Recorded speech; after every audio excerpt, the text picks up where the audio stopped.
Hey guys, it's Generalkidd here. How's everyone doing today?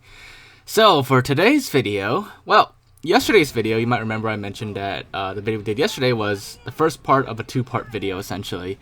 And in yesterday's video, we tackled the question of who actually tossed the Marine at the beginning of the mission Long Night of Solace.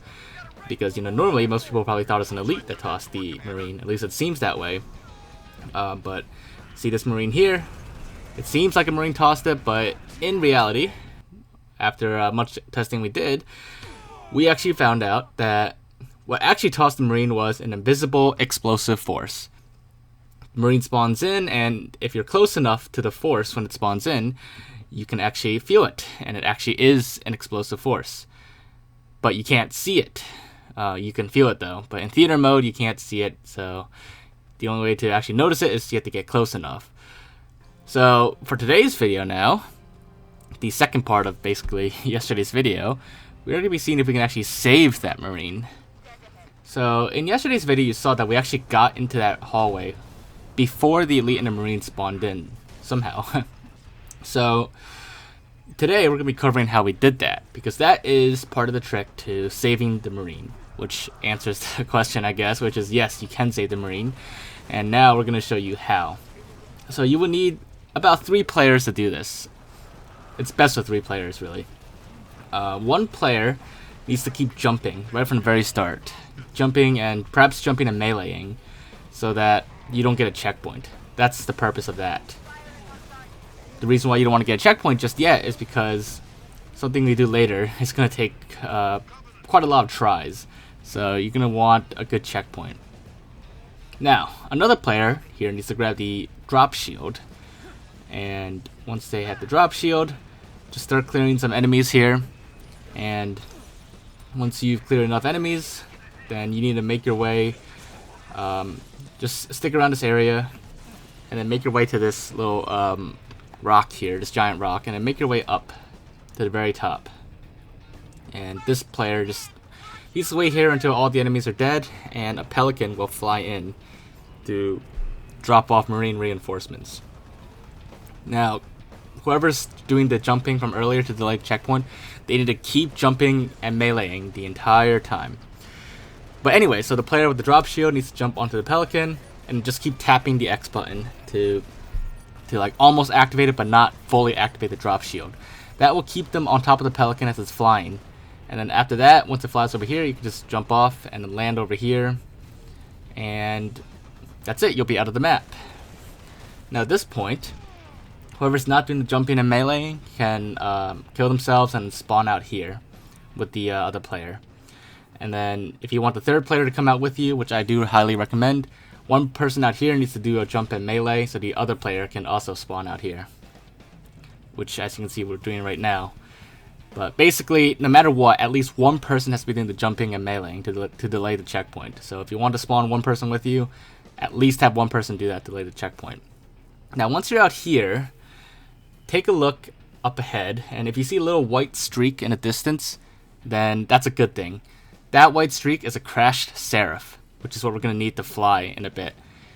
However, if you don't see this white streak, or rather crashed Seraph out here, then I'd recommend you just restart your mission or start a new game entirely.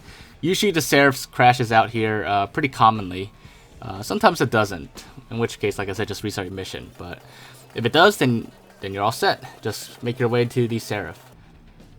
At this point, whoever is going to be doing the most important part will be the one to drive the Seraph. So you just need to find a way to get into it. Usually that involves like flipping it a lot, and then just like a very sweet spot, special spot that you can get right into it.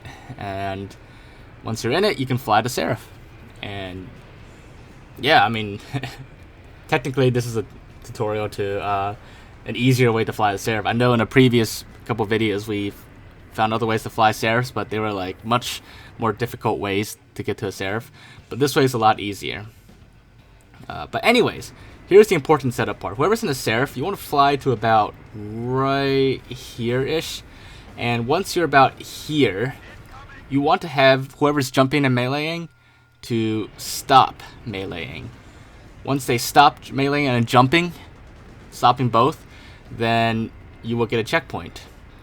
So right about here, just it's very important that like you get it almost right, because the checkpoint determines like how easy it will be for you to redo this whole thing again. So once you get the checkpoint, like so, what you need to do now with the Seraph is do a front flip right into the top of the building here. So this will take probably a lot of tries, but the reason why you want to front flip the Seraph into it is because it will go fast enough that you can actually clip through the roof of the building here and skip the loading point or the trigger point that causes the elite to spawn and the Marine to spawn. So here we go. As you saw right there, we just front flipped right into the building here.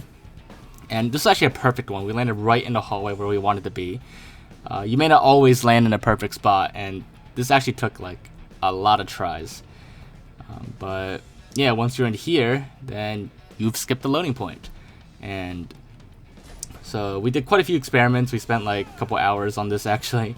But now you can have one player get into the map by killing themselves, spawn with the other player in here, while the third player, depending on what you want to do now, if you want to experience the invisible explosion just like we did in the previous video, or at the very beginning of this video, then the third player needs to make their way back into the map. But right before they hit the loading point to load in the elites, well, actually, it doesn't matter. Just have them hit the loading point, and then you want to stay like right here. And you know, if you're close enough, the explosion will kill you. You just won't see it. And if you're slightly far enough away, then you can survive it. But yeah, so unfortunately, the invincible explosion does kill the Marine. So how do we save him? Well, we need to get into the room one more time. So I'm going to show you in slow motion now, actually, so you can get a better view of what angle we took to get into it.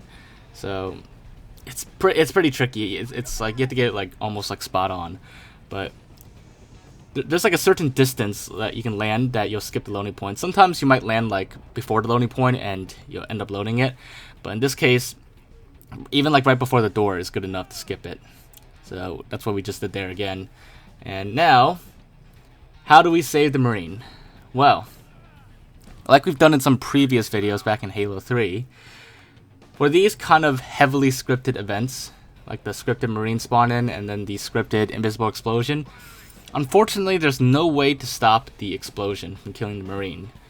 So, the only way to save the Marine, I mean, I just said like we couldn't stop the explosion, but actually there is a way you can stop the explosion. But to do that, you simply don't have a third player load in the hit the loading point that triggers the Marine and the elites to spawn in. And as you can see here, we instead of like having someone trigger it, we just went on ahead, and the rest of the mission resumes as normal. When you go into the control room, everything opens up, and you can still get onto the saber to load the next cutscene. So what we're basically doing here is preventing the Marine from spawning at all, from basically existing. And so it is technically save the Marine, because if the Marine never existed, then he can never die, right? It is the only way to somewhat save the Marine, because you don't actually see him die, and he never spawns in to die. So if he never spawns in to die, then he doesn't actually end up dying, because he never died by spawning in. But yeah, so there you guys have it. That is basically how you can save the Marine on Long Night of Solace. It's not the most ideal way to save a character, but it is kind of like one of those last resort methods we have to save a character by preventing them from spawning in. It's not always possible with every single character in the Halo series, in the Halo games, but it is possible with this Marine at least. But other than that, you could also use this method to fly a Seraph a lot easier than our previous methods. So there is that, and you could also see what that invisible explosion is like if you're curious. But yeah, other than that, if you enjoyed this video, make sure to leave a like, leave your thoughts in the comments, and if there's anything else you want me to check out, just let me know there, and I'll definitely do my best to look into it. But other than that, make sure to subscribe to my channel if you haven't already, and I will see you all next time. Bye, guys.